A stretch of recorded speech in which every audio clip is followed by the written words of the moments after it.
नमस्कार, सुनीता किचनमध्ये तुमचं सगळ्यांचं मनापासून स्वागत करते।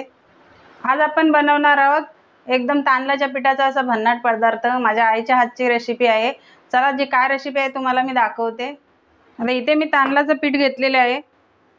हे बघा, ह्या कपाने मी 1.5 कप घेतलेला आहे आणि ह्याच कपाने 1 कप मी गूळ घेतलेला आहे आणि ही बघा, ही एवढं खोबरं घेतलंय ह्या वाटीने आणि वेलची पावडर। ह्याला काय साहित्य जास्त लागत नाही, फक्त गूळ, खोबरं आणि वेलची।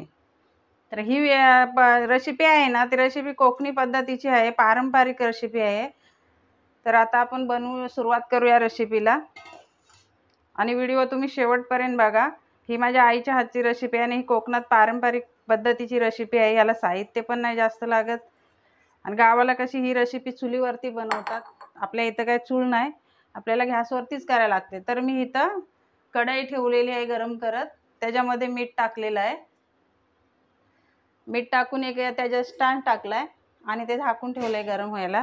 आता आपण हे बेटर तयार करून घेऊया। त्याच्यामध्ये हा गूळ टाकायचा आहे।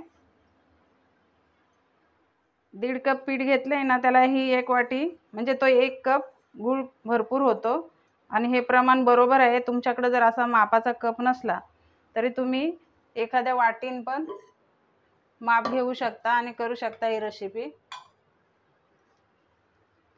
तर ह्याच्यामध्ये मी पाणी टाकून घेते आणि हा गूळ आहे तो पूर्ण आपल्याला विरघळून घ्यायचा आहे।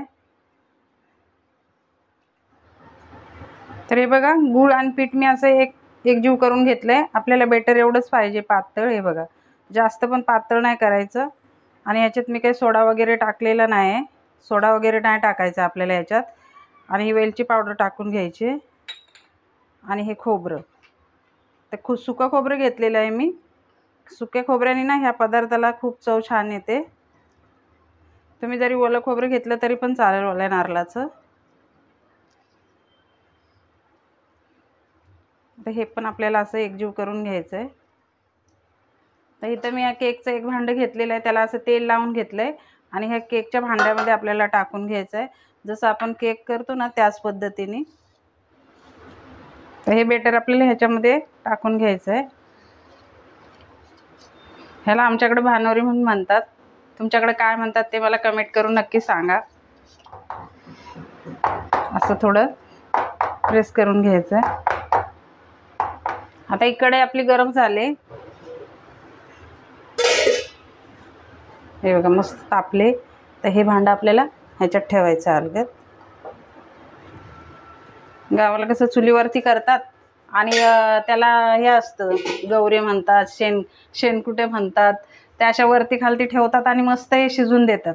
तर इथं काय ते तसं काय नाही, आपल्याला आता हे बारीक गॅसवर 30 ते 35 मिनटं शिजून द्यायचं आहे आणि मध्ये मध्ये बघायचं आहे आपल्याला थोडं झाकण काढून। आता मी असंच ठेवते 30 ते 35 मिनटं।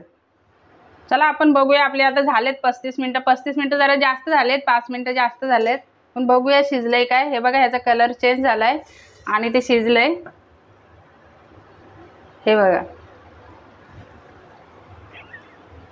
आता मी गॅस बंद करून घेते आणि हे आपण खाली काढून घेऊ आणि हे गार करून घेऊ। हे बघा, आपलं भांडूला कडा त्याच्या सुटलेले आहेत आणि गार पण झाले। आता आपण पलटी करून घेऊया आणि परत आपण ह्या कडा मोकळ्या करून घेऊ। हे बघा, मी काढून घेतलंय ताटामध्ये, हे बघा। आता आपण ह्याला कट करून घेऊ। मी असं कापून घेते।